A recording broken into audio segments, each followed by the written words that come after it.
হচ্ছিল স্মৃতির টাকায় বসে বসে খাচ্ছে, বাকির যা আছে তা আপনি এবং আপনার বাপ দাদা এবং আপনার তারও যদি বাপ দাদা থাকে তাদেরকে বসিয়ে খাওয়ানোর মতো অ্যাবিলিটি ওর বা ওর ফ্যামিলির আছে, আলহামদুলিল্লাহ।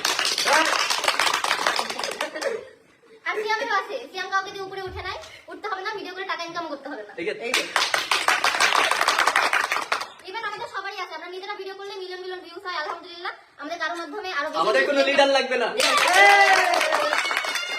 তাই যদি কপিরাইট 20টাও খাই আমাদের তাও কোনো লিডার লাগবে না।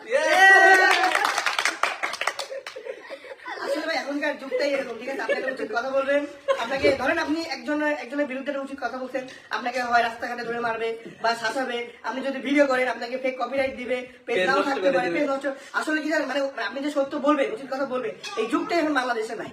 এর লাগে মনে করেন কেউ উচিত কথা বলতেও চায় না। সবাই কিভাবে জানেন, যে থাক এভাবে আসছি, এবার তো ভালোই হচ্ছে, এভাবে চলতেছে, আচ্ছা একটু চাপ লাইনে এভাবেই চলি, এভাবে আসলে সবাই মানে এভাবে। কিন্তু আসলে বলে না, মানুষের কিছু মানুষের মানে যখন দেওয়ালে পিঠ থেকে যায় তখন আর কিছু করার থাকে না, তখন মানুষ এভাবে সত্যি পারবার বলতে থাকে।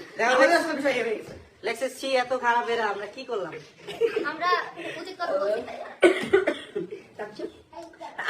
আপনারা নিজেরাই একটু রিসার্চ করেন যে আসলে মানে এরা যেহেতু বলতেছে, আপনারা নিজেরা একটু রিসার্চ করে দেখেন বিগত দিন বা এখন, মানে যেটাই হোক আপনারা নিজেরাই দেখেন, আপনারা নিজেরাই বুঝতে পারবেন যে আমরা আসলে সত্যি বলছি কি মিথ্যা বলছি।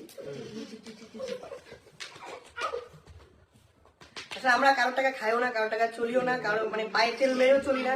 আসলে এরপরে যদি কেউ আমাদেরকে কিছু বলে এটা আসলে মেরে নেওয়ার মতো না। এটা হচ্ছে নিজেরা নিজে কষ্ট করে আমি রান্না বান্নার ভিডিও করি, Yes. রেসিপি ভিডিও করি, তোমাদের সাথে শেয়ার করি। আমার স্বামীদের তারা টেস্ট করে করে বলে মজা হয়েছে।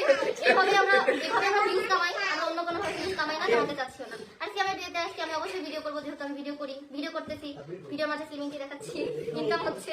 এইটাই। পাঁচ আটা পাবলিক আমরা না, যারা পাঁচ আটে তারা চুপ হয়ে আছে। Yes, যারা পা চাটে তারা এখনো চুপই আছে, তারা চারটেই থাকবে। এটাই যদি তাদের জীবনে, এটাই ভাই যে হাদি ভাই একটা কথা বলছিল না যে আসলে ওই বীরের মতো একদিন বাঁচলেই হবে, তা আমাদের বিষয় হয়ে গেছে যে থাকবে, যদি উড়ে যায় উড়ে গেল, কিন্তু সত্যটা বললাম, এটাই ভাই। আসলে হাদি ভাই আমাদেরকে এটা শিখাই গেছে, এটা আসলেই বাস্তব।